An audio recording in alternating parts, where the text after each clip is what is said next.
Who killed Nostrade? This is one of the toughest mysteries to crack in all of Hunter x Hunter, because it has all the makings of an Agatha Christie novel. We have a victim, we also have a number of culprits who have motivation and opportunity to kill them, and of course one big twist that brings us to a very unexpected conclusion. But why would anyone target this innocent looking girl? Emphasis on innocent looking because appearances are very deceptive. But Nostrade was the daughter of mafia boss Nostrade, a family that rose to power exceptionally quickly due to Neon's Nen ability named Lovely Ghostwriter. And this is one of the more absurd Nen abilities in the series, and I know I say that a lot in these videos, but that's more so because I don't tend to talk about the more mundane ones, like Revelt's Aura Blast, which allows him to move his wheelchair like really fast. Truly powersome. But Lovely Ghostwriter is essentially a Nen beast, which Neon can summon after fulfilling a couple of basic requirements, and the beast will then control Neon to write a delightful poem in 4 or 5 quatrains that predicts the target's future for the next 4 weeks or so. Now, because it's a poem, it does require interpretation, and the language can be easily misinterpreted because a lot of the time it is deliberately vague. However, if one is a particularly astutely brained individual, then this information can be used as sort of a cheat code for life, and that is exactly how Nostrade came into prominence. He used his daughter's precognition to take all of the right steps, and eventually he started selling access to this power for extortionately high prices. And Lovely Ghostwriter is a perfect business because it naturally generates repeat customers due to the fact that it can only predict about a month into the future. But with great power comes, well, a great amount of people who simply don't like you or want to take advantage of said power, or just want to take that power for themselves. This is exactly what happened in the case of one Crollo Lucifer. After discovering Neon's ability, Crollo successfully stole it using his own skill Hunter Hatsu. Meanwhile, Kurapika set his sights on the Nostrade family because Neon wanted to collect the Scarlet Eyes of his clan, and so he ended up sneakifying his way in as bodyguard. And then we have lovable murder clown Hisoka, who experienced Lovely Ghostwriter firsthand during York New City, which, if not for a texture surprise, would have caused him immeasurable problems. And then let's not forget all of the old money mafia families who were less than pleased with the rise of the Nostrade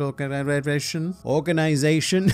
So what we end up with here is a very basic recipe for deep-fried chaos. And by the time we reach the Succession War, it is revealed to us that Crollo no longer has access to the Lovely Ghostwriter ability, meaning that Nostrade is dead. And not only that, but she was killed by one of the people I've already mentioned. That's right, it's a very classic mansion mystery here because the murderer is still within the property. So who killed Nostrade? Well, I'll tell you, but first, something else. This video is sponsored by Evany, The King's Return, a free-to-play strategy MMO game thing, which allows you to experience various puzzle levels in order to expand your empire and become king of all of the 7 kingdom places. And you can choose from 7 different civilizations to customize your game's architectural style. Architectural is a surprisingly hard word for me to say today. Your game's architectural style. The game features over 1,000 puzzle levels designed to challenge your mind brain with critical thinking across an incredibly diverse range of puzzle-based scenarios, which I like because it has been scientifically proven that people who do puzzles are morally superior to those who don't. So don't be the don't. Evany also allows you to join mighty alliances with friends or even make new friends, featuring real-time communication via voice and text, kind of like how I'm talking to you right now. You can download Evany using the link in the description, and it's recommended to get it via the Amazon App Store. So go do that thing, but for now, it's back to you,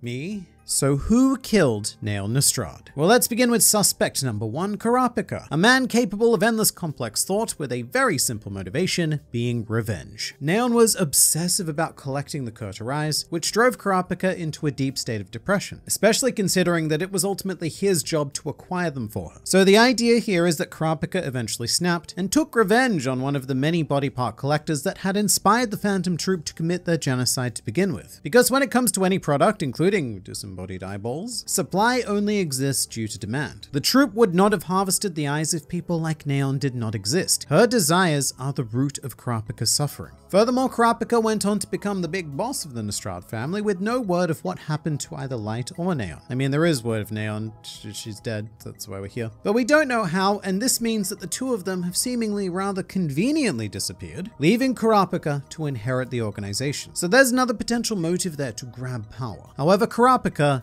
is not the killer. And we know this because after murder fighting Uvogin, Kurapika has been very honest about his exploits through an inner monologue, and although he has, quote, threatened, coaxed, paid off, and committed other various unsavory acts to recover the Scarlet Eyes, he has yet to kill again. Very importantly here, Kurapika may be exonerated of the deed itself, but he's in way too deep here. He's still involved, and we will find out exactly how shortly. Before that, we need to examine suspect number the second, which is Hisoka. And in my opinion, he is the obvious answer. I don't call him a murder clown for non-murderous reasons. Hisoka is one of, if not the most trigger-happy character in all of the Hunter x Hunter. However, in this case, Hisoka's motive goes a lot deeper than simple psychosis. Hisoka has experienced the power of lovely ghostwriter firsthand. Although more importantly, he experienced the power in Chrollo's hand.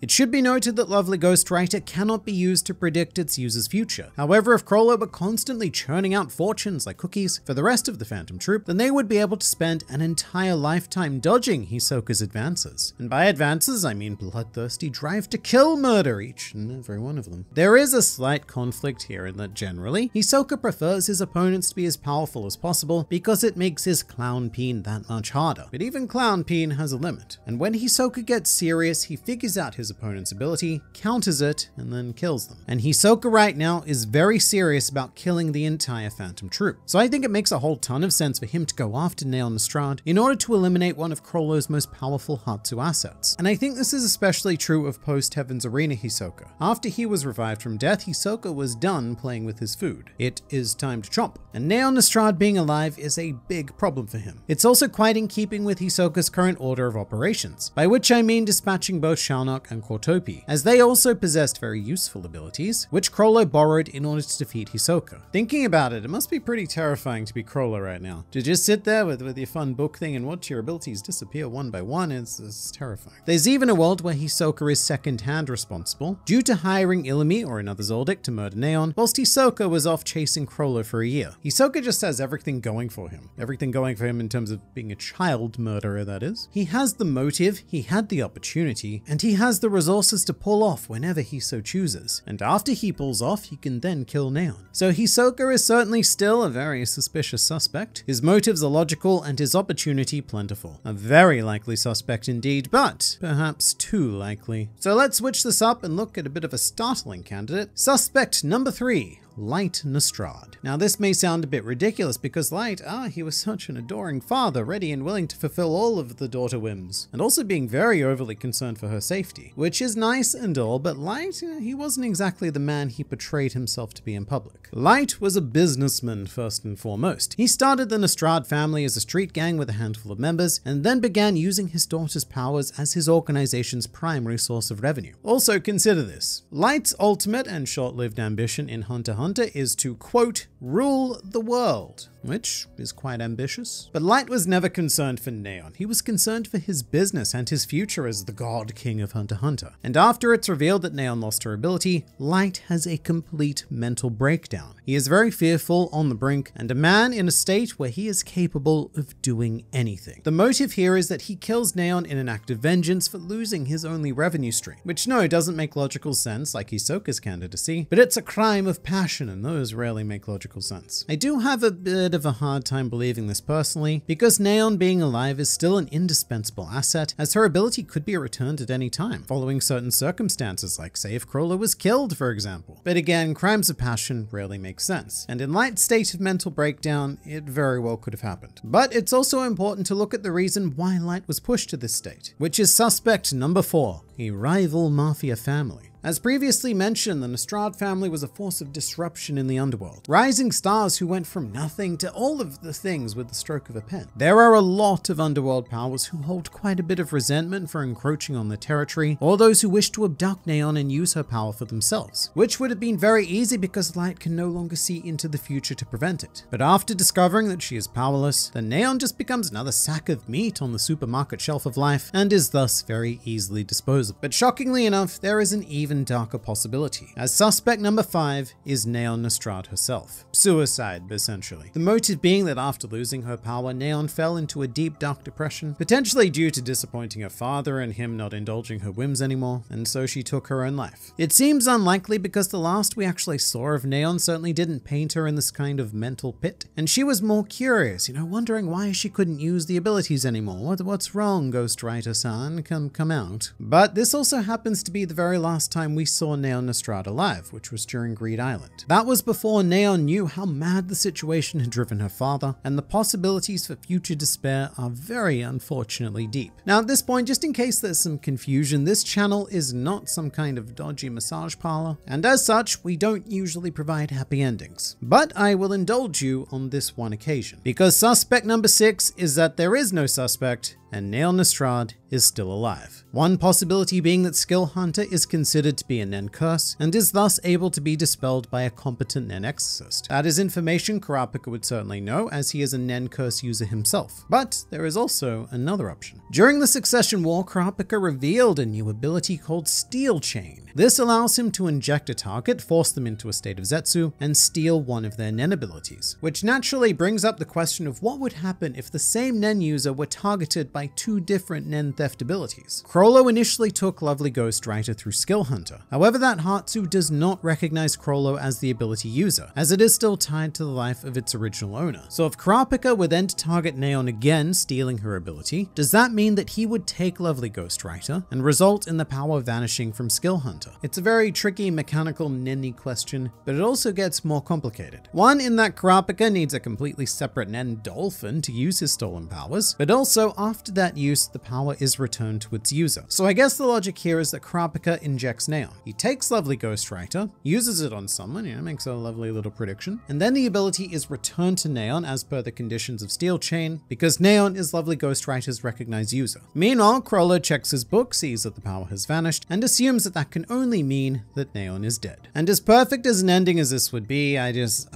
don't think that's how things played out. Chrollo, after noticing the ability was gone, wouldn't have just shrugged and said, oh, well, lol, because Lovely Ghostwriter was just too powerful to abandon like that. With his resources and intelligence network, Chrollo could have found out whether or not Neon was still alive. And if she was, then, it might have been a real good idea to go and find out exactly what happened, to say the least. Chrollo really isn't the kind of guy to just accept vague and easy answers. And from his conversation with Shizuku, he clearly believes that Neon is dead. So in my opinion, I think that Hisoka is the most likely suspect, followed by Light, and then followed by Neon herself. I highly doubt it was a rival family, because in Kurapika's CAD, nobody is getting that girl. I mean, not unless they're some kind of phenomenal Nen user, which leaves me with Hisoka, because he is one such Nen user with the perfect motive, the perfect resources, and the perfect opportunity. He is the easy Occam's razor. But I'm afraid that until we have firm evidence one way or the other, the murder of Neon Nostrade will remain unsolved.